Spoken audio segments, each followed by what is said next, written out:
Bíblia Sagrada, livro do profeta Isaías, capítulo 9, versículo 6, assim está escrito: porque um menino nos nasceu, um filho se nos deu, o governo está sobre os seus ombros, e o seu nome será Maravilhoso Conselheiro, Deus Forte, Pai da Eternidade, Príncipe da Paz. Ore comigo, peço a direção de Deus para este momento. Senhor, obrigado pela leitura da Tua Palavra, obrigado por todos os meus irmãos que aqui estão e aqueles também que estão nos acompanhando por esse culto online. Vem nos dirigir, vem nos instruir na Tua Palavra. É em nome de Jesus Cristo que eu te peço e eu te agradeço, muito obrigado. Amém, graças a Deus. Meus queridos, pode se sentar na presença de Deus. Vou pedir licença também aos meus irmãos que estão aqui nos acompanhando para que eu também possa me assentar e nós iniciarmos a nossa reflexão desta noite. Semana passada falávamos a respeito dos nomes redentores de Cristo e que cada um desses nomes traduz verdades importantíssimas para o fundamento da nossa fé no Evangelho. Semana passada falávamos a respeito do nome Maravilhoso Conselheiro, que muitas pessoas acabam citando de maneira isolada, maravilhoso e conselheiro, mas quando nós vamos no original, o nome é um nome composto, e maravilhoso conselheiro, nós aprendíamos a semana passada, que não está relacionado com Deus dando conselhos, não é. Jesus não veio para dar palpite, Jesus não veio para dar opinião na nossa vida. Jesus é o maravilhoso conselheiro que se encarnou, se fez homem e veio aqui para mostrar a nós a vontade do Supremo Concílio, ou do Supremo Conselho, a Trindade. Ele é aquele que se encarnou e veio para fazer com que essa vontade, essa direção seja conhecida por todos os homens. Por isso, no livro de João, no capítulo 1, diz que ele é o verbo que se fez carne. Esse é, de fato, a lição, a verdade que ali está. Então, Jesus não é conselheiro porque dá conselhos. Ele é conselheiro porque forma um conselho. Por isso, lá no livro de Efésios, capítulo 1, versículo 11, diz que Deus faz tudo conforme o conselho da sua vontade. Quando Deus foi criar o homem, a Bíblia diz que o Supremo Conselho uniu-se, Pai, Filho e Espírito Santo, e decidiram e expressaram: façamos o homem conforme a nossa imagem, segundo a nossa semelhança. E Jesus é um desses três conselheiros que veio para fazer conhecida essa vontade. Isso tudo nós aprendemos a semana passada. Hoje eu quero falar do nome Deus Forte. Parece que quando a gente diz assim a respeito do Senhor Jesus Cristo, parece algo que é lógico, que é redundância. Um Deus, para ser Deus, tem que ser forte. Mas aqui, a palavra de Deus não está se referindo àquilo que nós conhecemos como força, porque se a gente prestar atenção no texto bíblico, parece um contrassenso que a grande salvação da humanidade tenha sido trazido, segundo o texto que nós lemos, por um menino, por uma criança. A Bíblia fala: porque o menino nos nasceu, um filho se nos deu. Nada mais anti-força, nada mais contrário àquilo que nós podemos designar de forte do que uma criança. Uma criança é frágil. Criança precisa de ser cuidada. Criança, se deixar sem cuidados, ela perece.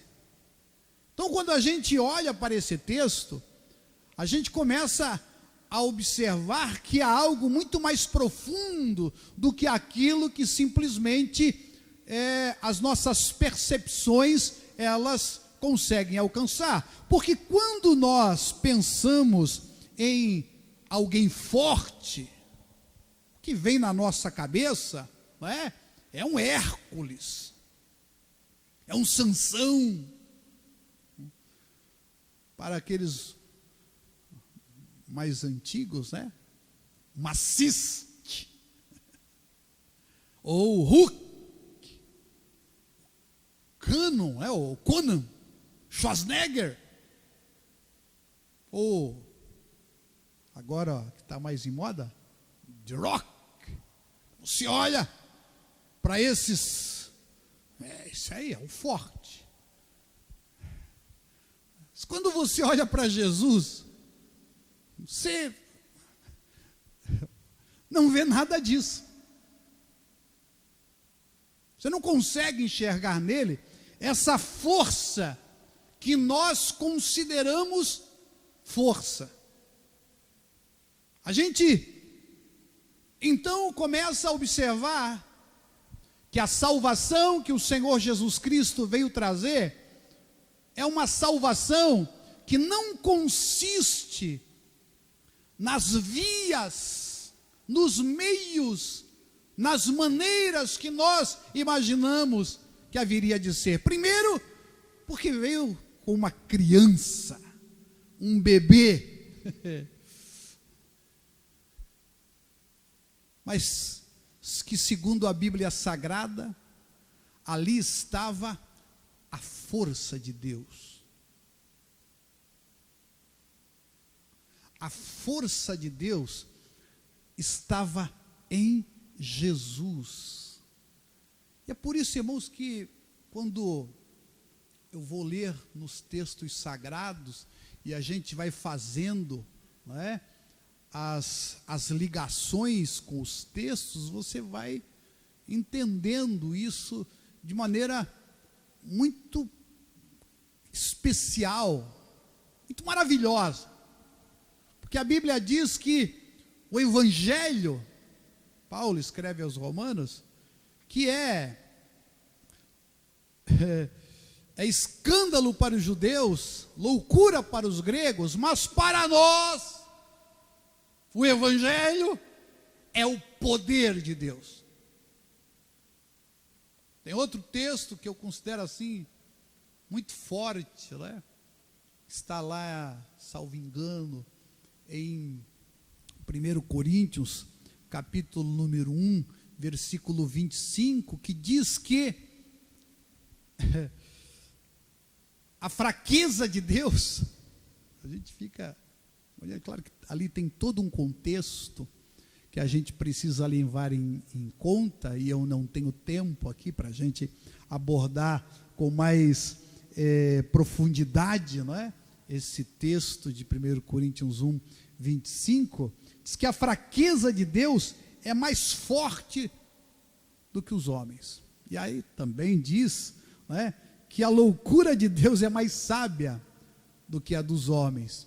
Então a gente precisa entender a nossa salvação pelo viés correto. Porque às vezes tudo que a gente quer é um Deus forte, intervencionista. Que ele venha, e foi isso que na verdade causou a maior de todas as decepções para os judeus, que eles esperavam exatamente isso. Um Messias que viesse montado em seu cavalo branco,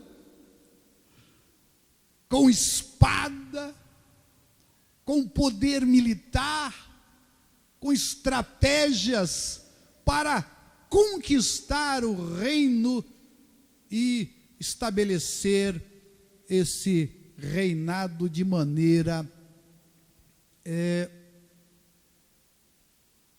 que todos, não é, tinham como o que deveria ser, um reino militar. Mas Jesus chega e diz: o meu reino não é desse mundo.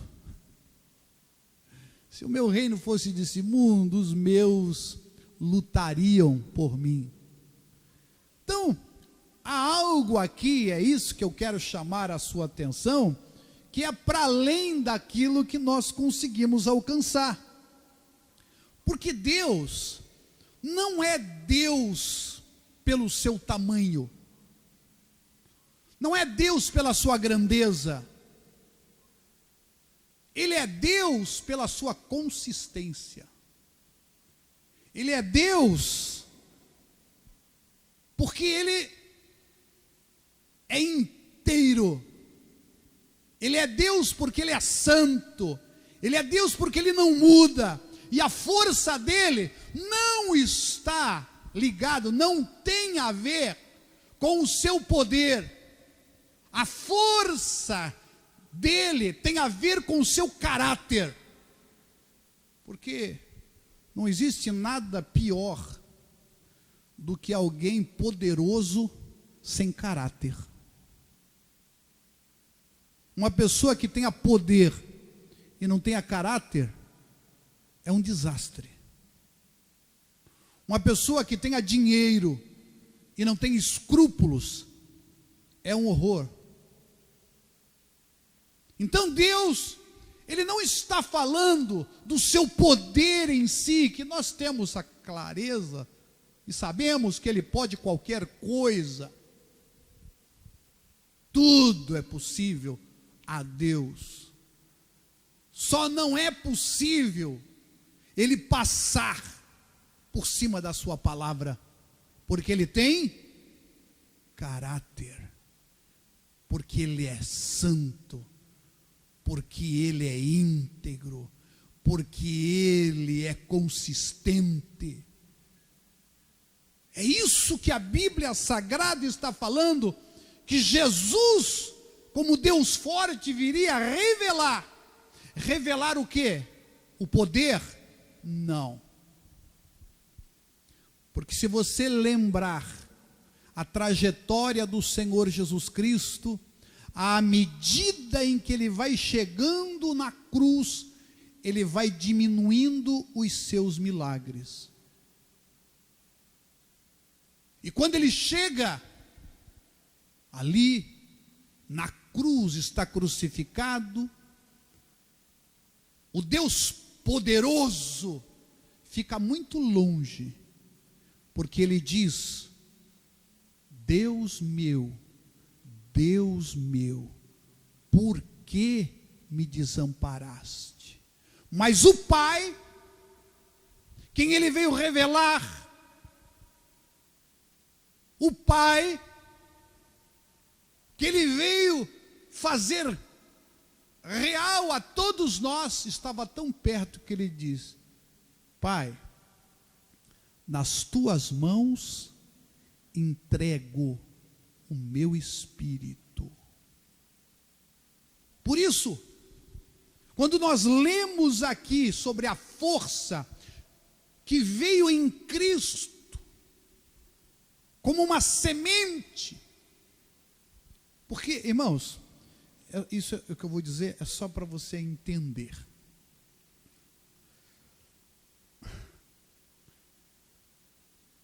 A menor, deixa eu tentar falar isso de uma maneira que você alcança. A menor parte de Deus é Deus por inteiro.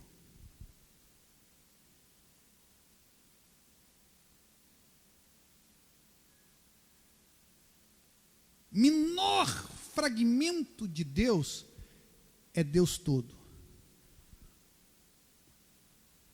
Porque Deus não se fragmenta.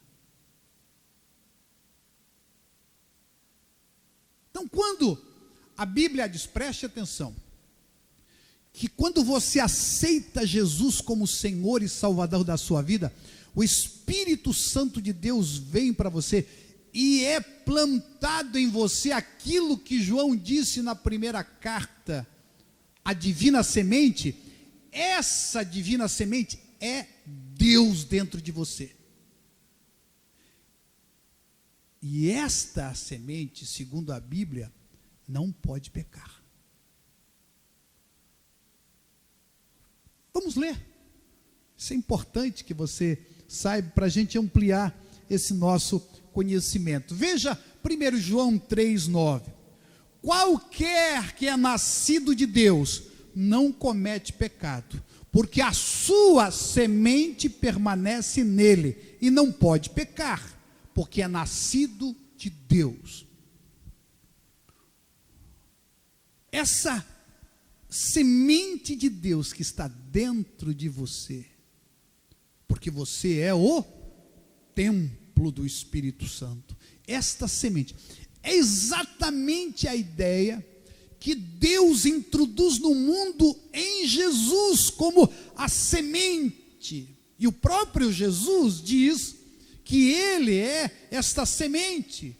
Veja lá em João 12, 23 e 24, diz assim: quando o próprio Jesus se refere a si mesmo, ele diz assim: respondeu-lhe Jesus, é chegada a hora de ser glorificado o Filho do Homem. Veja o que ele chama de glorificação.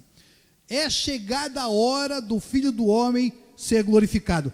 Em verdade vos digo, se o grão de trigo caindo na terra não morrer, fica ele só, mas se morrer, produz muito fruto.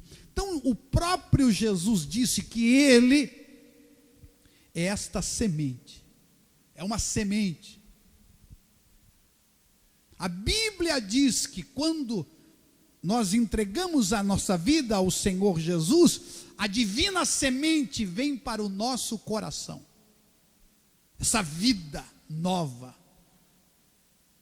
E a força agora não tem a ver com aquilo que acontece fora, mas tem a ver com aquilo que acontece dentro de mim. Por quê? Porque é algo consistente, é algo que a gente precisa entender, é algo sólido, maciço, pleno, inteiro.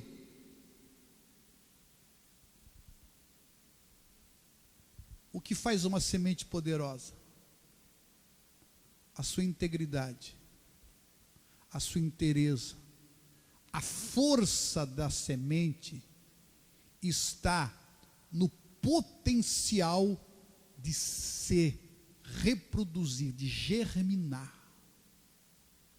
Por isso, o nome Deus Forte, que Jesus Cristo, nosso Salvador, carrega, tem a ver com essa força de Deus em nós, em mim, dentro de nós, assim como foi em Cristo, assim como foi em Jesus, que veio como um bebê, mas na sua humanidade, esta semente de Deus, o próprio Deus encarnado, dentro dele, do Jesus humano, produziu um ser único, Jesus Cristo, homem, como diz a Bíblia Sagrada.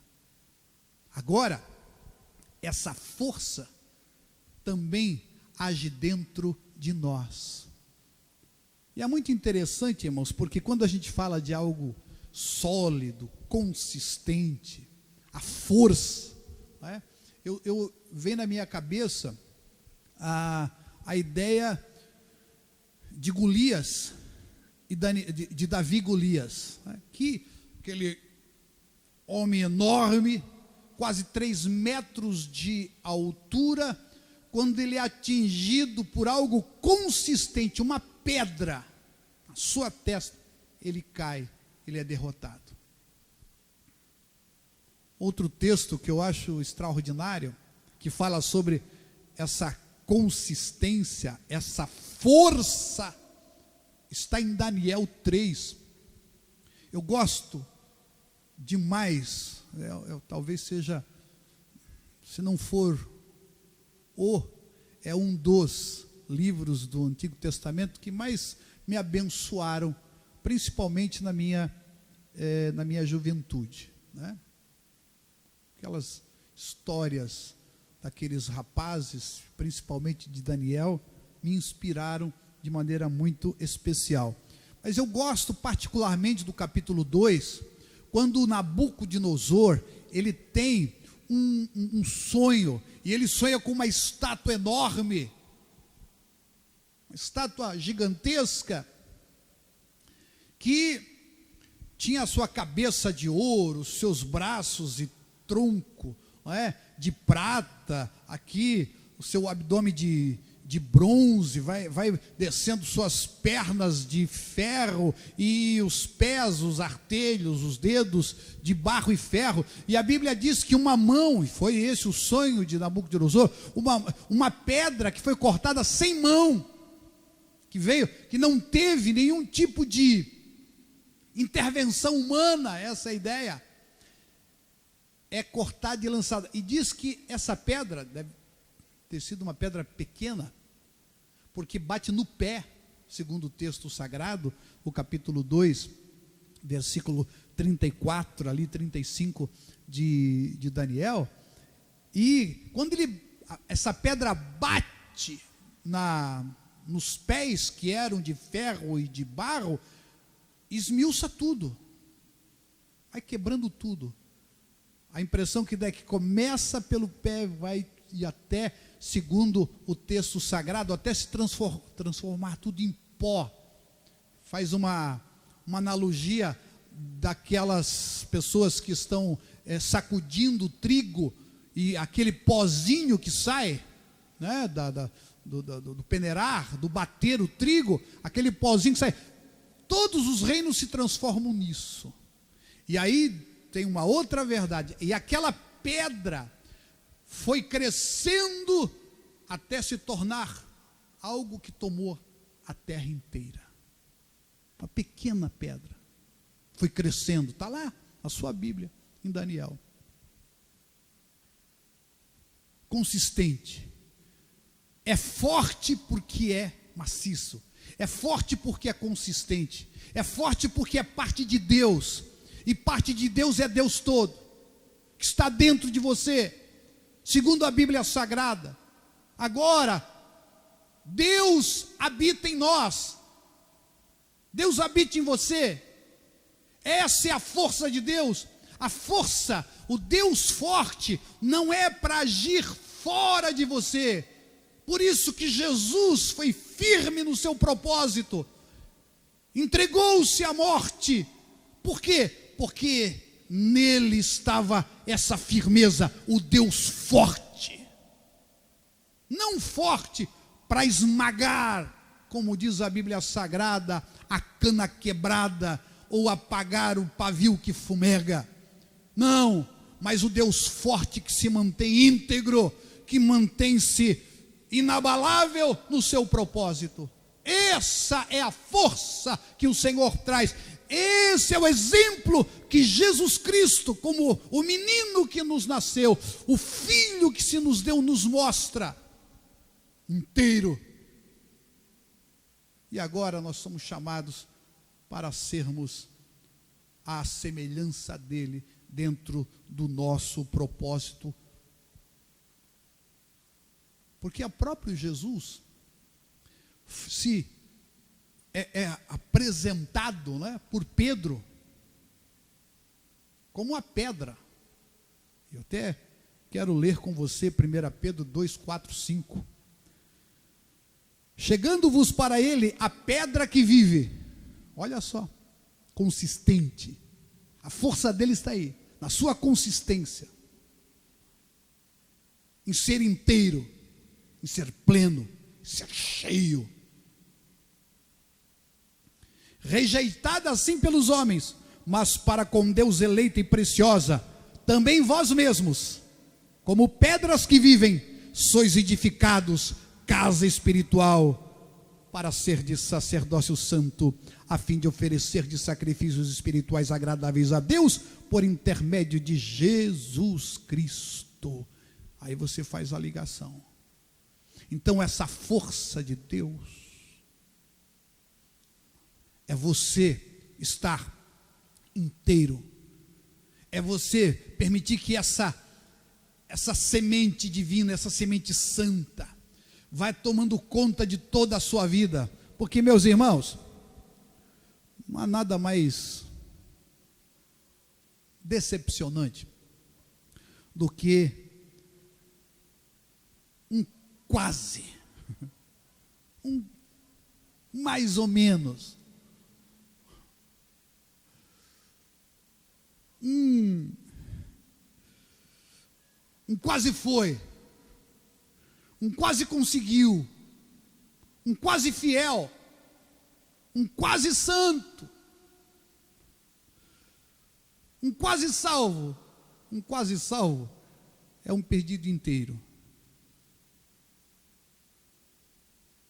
Por isso, o Senhor quer que nós sejamos consistentes na nossa fé, consistentes nas nossas decisões, consistentes na nossa espiritualidade, viver uma vida consistente na presença do Senhor, porque o Deus forte está em nós,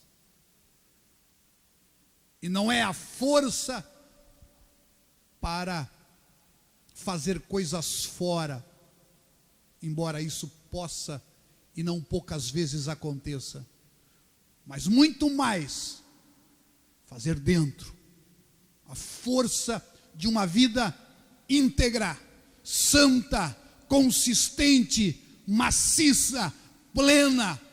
Aí está a força de Deus. Ali em Jesus está o maior exemplo de um Deus forte. E esse Deus forte está aqui em nós agora, dentro de mim e dentro de você. Quem recebe essa palavra, deixa eu orar com você então nesse momento. Deus eterno, Pai, obrigado por esta noite, obrigado por esse momento, obrigado por esta palavra. Ah, Senhor, essa é a tua força. Tua força, meu Deus, não tem a ver com ações externas tão somente. Isso pode acontecer, mas a maior de todas as obras que tu faz é dentro de nós. A força do caráter imprimido pelo teu Espírito, a força que a divina semente do teu Evangelho, a verdade, a tua palavra viva, enxertada, colocada dentro do nosso coração, produz. Meu Deus, que nós entendamos isso e que estejamos cada vez mais plenos, consistentes, sólidos em nossa fé, em nossa vida espiritual, para a glória do teu nome, Senhor, e que eu te peço. E eu te agradeço, meu Deus, muito obrigado. Amém. Graças a Deus.